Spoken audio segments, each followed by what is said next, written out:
All right, let's turn now to other news headlines around the nation. Has now been found guilty of killing 11 people at the Tree of Life synagogue in Pittsburgh back in 2018. It took the jury less than 1 day to convict him on all counts. On Friday, a federal jury in Pittsburgh convicted a 50-year-old truck driver of carrying out the worst mass murder of Jews in American history. 5 years ago, he burst into the Tree of Life synagogue building during Shabbat morning services on Saturday, October 27th, and mowed down 11 worshippers, wounding 6 more. The court heard the man turned the shul into a hunting ground before he was eventually shot and wounded by police. We aren't naming the shooter so as not to give him any platform for his anti-Semitic and anti-immigrant conspiracy theories. The jury convicted him of all 63 counts against him, including purposely trying to stop people from practicing their religion and hate crimes against Jews resulting in death. And watching the verdict unfold on Friday on TV from his Toronto office was Dr. Bob Libman. One of the 11 victims, 75-year-old Joyce Fienberg, was his older sister. Joyce was born and raised in Toronto. She attended Holy Blossom Temple. She was also married there. She and her husband eventually moved to Pittsburgh for his teaching career at Carnegie Mellon University, while Joyce also worked for 25 years as a researcher at the University of Pittsburgh until she retired in 2008. Her brother Bob is satisfied with the guilty verdict, but it doesn't make Joyce's loss any easier to bear nearly 5 years later. So a lot of it has to do with sort of reminding ourselves of those memories in between the pain that we all have when we think about what happened and try to push it out of our minds. I'm Ellen Besner, and this is what Jewish Canada sounds like for Monday, June the 19th, 2023. Welcome to the CJN Daily, a podcast of the Canadian Jewish News sponsored by Metropia.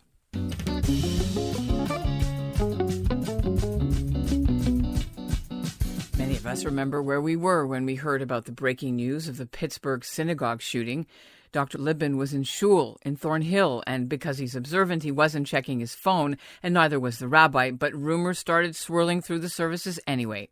His late sister was 75, a recent widow, the mother of 2, and a grandmother of 6, and she was active in her community. She always invited students who were not Jewish to her Passover Seders. She was known for volunteering and being extremely kind. And Fienberg's family have since honored her memory in several ways. Her son and daughter-in-law, Howard and Marnie, have started a movement across the United States and Canada where people invite 2 strangers to come to their very first Seders as a way of building bridges with the non-Jewish community. We interviewed her brother, Dr. Bob Libman, just after the verdict came down in this exclusive interview with the CJN. First of all, our condolences to you and your family for the loss of your sister years ago. You were monitoring it, but you weren't there today. You're in Toronto at work. Tell us what your day was like as you were monitoring and who of the family was there. Well, it's been a very trying day. Just reliving the horrible moments of that time kind of brings it all kind of back in a very painful way. My 2 nephews, my sister Joyce's 2 sons, have been coming to the trial. The elder son, my elder nephew, lives in Paris. He came in at the beginning for the opening statements a few weeks ago and stayed for a few days, and he went back to Paris. And his younger brother, who lives in the Washington, D.C. area, has been coming in to Pittsburgh really every day for the trial.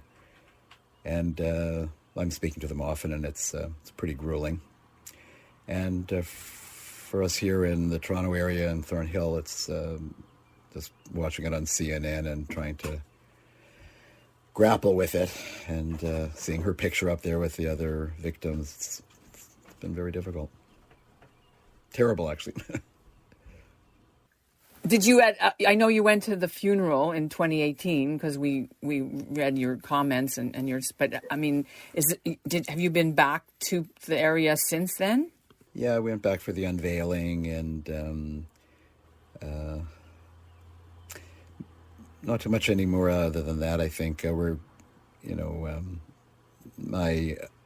of my daughters lived in Pittsburgh, was very close to her Aunt Joyce, but she moved to Cleveland, which isn't that far away, so we're really sort of connected. And she's gone to Pittsburgh a couple of times. She was a teacher there and the Jewish system, Jewish day school system, and she has been called back a few times to speak to the students, and we're connected that way.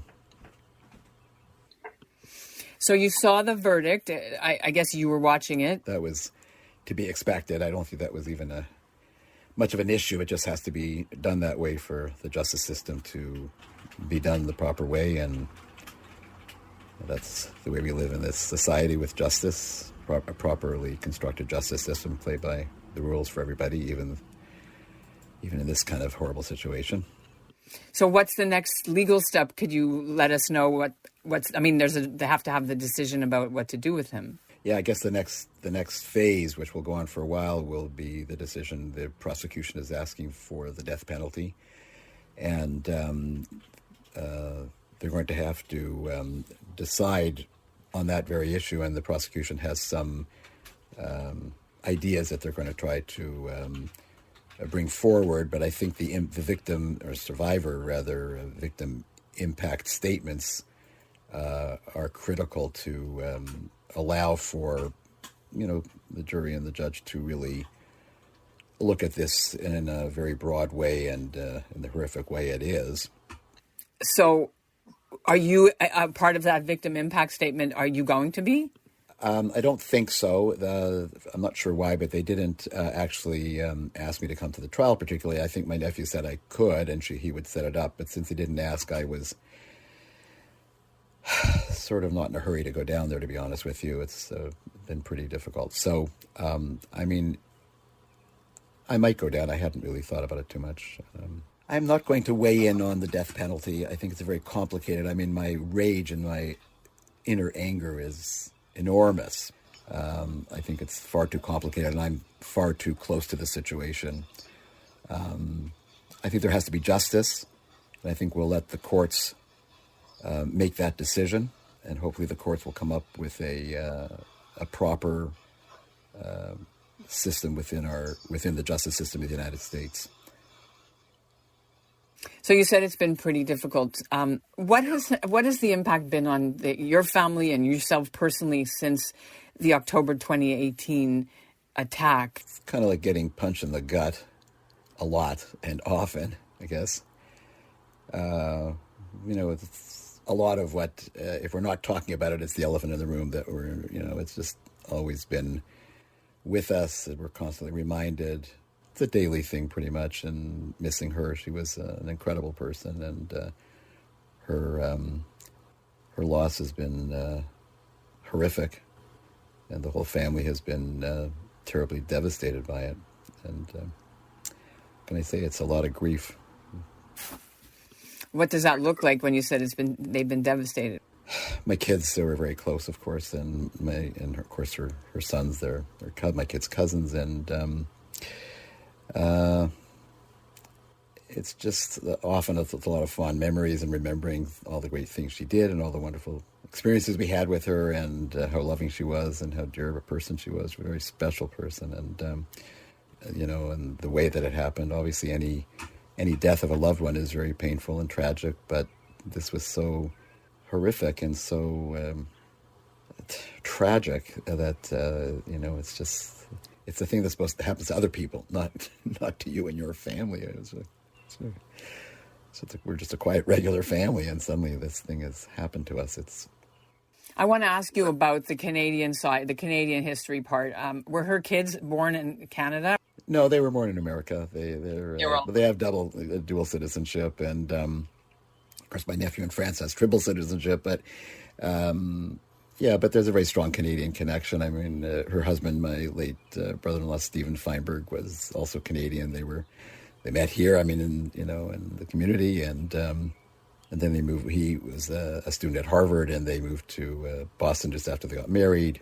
So their whole life was American, really. But they have obviously very close ties to Canada. They always would come back to visit, and the kids are very much aware of their Canadian roots, let's say. Mm-hmm. But when we were covering the story, I know my colleague Lila was writing about her times. Her picture was still up at Holy Blossom, and her confirmation pictures, as far as I remember. Yeah. Is it still there? Yeah, it's still there. And actually, the Holy Blossom put up a tree in her memory. And there was an event that occurred. Was it last year or the year before? I can't remember, but maybe it was before COVID. I can't remember. But they had a tree planting outside the synagogue, and Joyce we were very connected with Holy Blossom in those days. Yeah. And has anything been done in terms of, I don't know if there's a grandchild or somebody born with her name since those 5 years almost, or what? My daughter Devorah, who lives in Cleveland, the one I was telling you about was very close, had a little baby girl. Mazel tov. She's 3 years old now, but at the time, they named her Joy. And we call her Joy. She's a wonderful little girl, and she sometimes sees my sister's picture, and I say, that's Big Joy. And then she said to me, and I'm Little Joy. And one day she'll learn a little bit about her history of who her wonderful aunt was. The other kids that were old enough to remember they were really devastated. They were very close to their aunt in Pittsburgh. And has there been any kind of scholarships or anything done that way? You said the tree at Holy Blossom, but was there anything else we should know about? Well, there's a memorial in the Bayit where I'm a member. Scholarship fund's not a bad idea. Thank you for that. Maybe I'll look into that.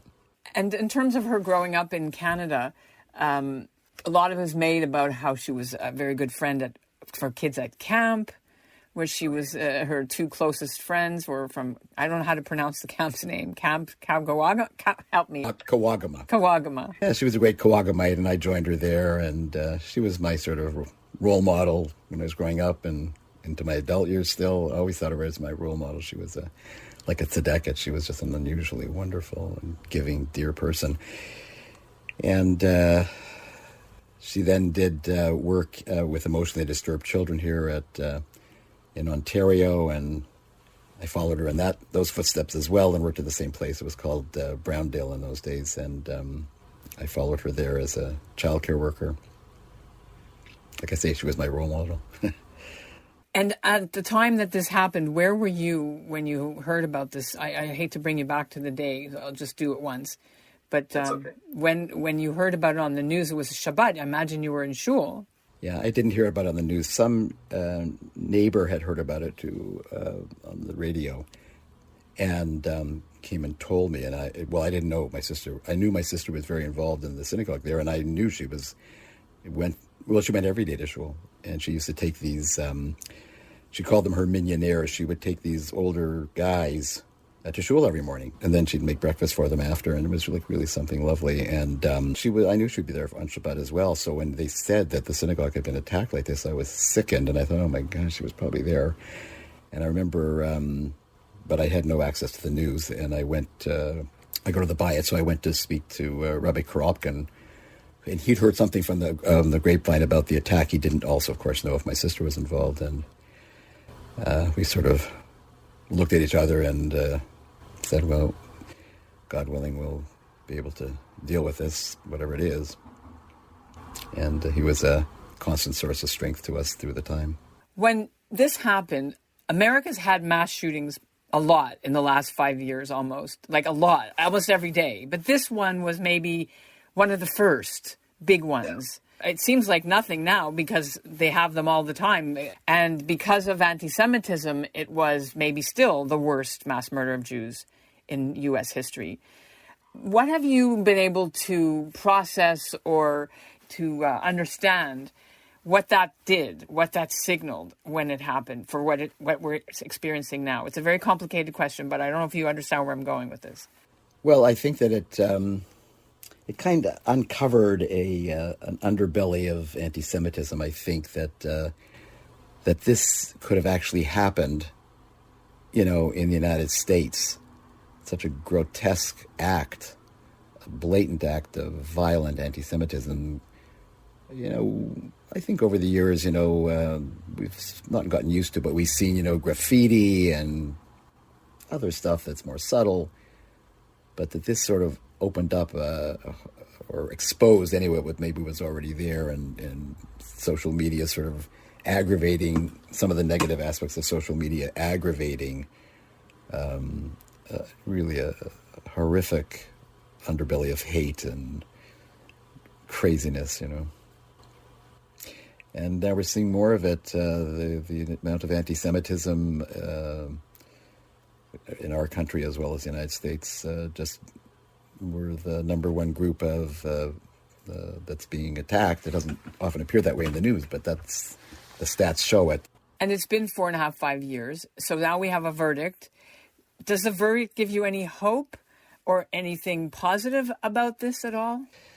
I always have to have hope, but positive, I mean the fact that the justice system has come through, that they didn't monkey around with any kind of political niceties. They called it what it was. They didn't try to sugarcoat it. And, I think the defense was trying to portray it as some kind of anti-immigration and make it some kind of, that there was some kind of logic behind it, even if it's crazy logic, there was some logic. No, they said it's a out-and-out anti-Semitic murder and slaughter, and that's what it was. And they didn't try to politicize it or make nice about it. They just said what it was. I think that's a very positive thing, actually, and it sort of wakes up. I mean, after all, the people that are on side with this kind of thinking aren't going to be affected one way or the other, I think, in terms of changing their mind or opening up their hearts, the real crazies. But there's a lot of people that are not that involved with this whole issue. And, when it's sort of said that way, and reasonably minded people who really don't have hate in their heart, we sort of wake up and say, okay, this is good. They've said what it is, and we live in a society still, even though we're rocketed by anti-Semitism and other targeting other minority groups that are considered weak and fair game. We still live in a country that's democratic, has justice, and I think that's a good thing. I wondered about for Canada. I mean, everybody said, it could never happen in Canada. We have it's not the same as crazy with the guns in the United States. We don't have that many. I wondered if your views about that have changed at all, or... I think we can be grateful we live in Canada. We live in a great country still, but our synagogues are all protected every day. There's codes to get in, and there's police certainly on the Yom Tovim, and it's not what it was when we were growing up. I mean, it's not like that. And could it happen here? God forbid. But I think it could. We're not immune. God forbid. Is there anything you want our audience to understand about your sister and what this has meant? Well, just like I said, she was just the most wonderful human being. She was my hero. She was a very gracious person, regal, really. She was so refined and so gentle and so tolerant of everybody. She just had this loving nature about her that was very non-judgmental, kind of took you for who you were and accepted you, never judged you, and just had a lot of love in her heart. It's a terrible loss. After the verdict, now the courts must decide on the shooter's fate. Prosecutors want the death penalty. His defense team wants life in prison instead. And that's what Jewish Canada sounds like for this episode of the CJN Daily, sponsored by Metropia. Integrity, community, quality, and customer care. And we'll end with a bit of what it sounded like last week when the former Prime Minister of Israel, Naftali Bennett, appeared in Toronto to give a speech for the Friends of Simon Wiesenthal Center. Now, we aren't permitted to use any audio of Bennett's speech, but I can let you hear what it was like outside the event. It was held at a banquet hall called the Symes. There were dozens of very loud anti-Israel, pro-Palestinian protesters. And although there were tons of police, and even police on horses and private security, the protesters were allowed to block the sidewalk, block the access road to the venue, even block the parking lot. And they got right up into the Jewish community members' faces as they had to cross the picket line to get inside the venue. Justice is our demand! Israel, you can't hide! Genocide! We touch you with genocide! Palestine will be free! Some people had water thrown on them. Others were called baby killers and murderers. And although Bennett called them thugs, and the head of the Friends of Simon Wiesenthal Center, Michael Levitt, vowed that the disturbing protest won't silence the Jewish community, you could sure hear them inside for most of the event. Levitt also commended the owners of the venue for not backing down from hosting it, despite what he said had been a concerted pressure campaign by pro-Palestinian groups who flooded the owners with emails and put bad reviews on their social media sites. Thanks for listening.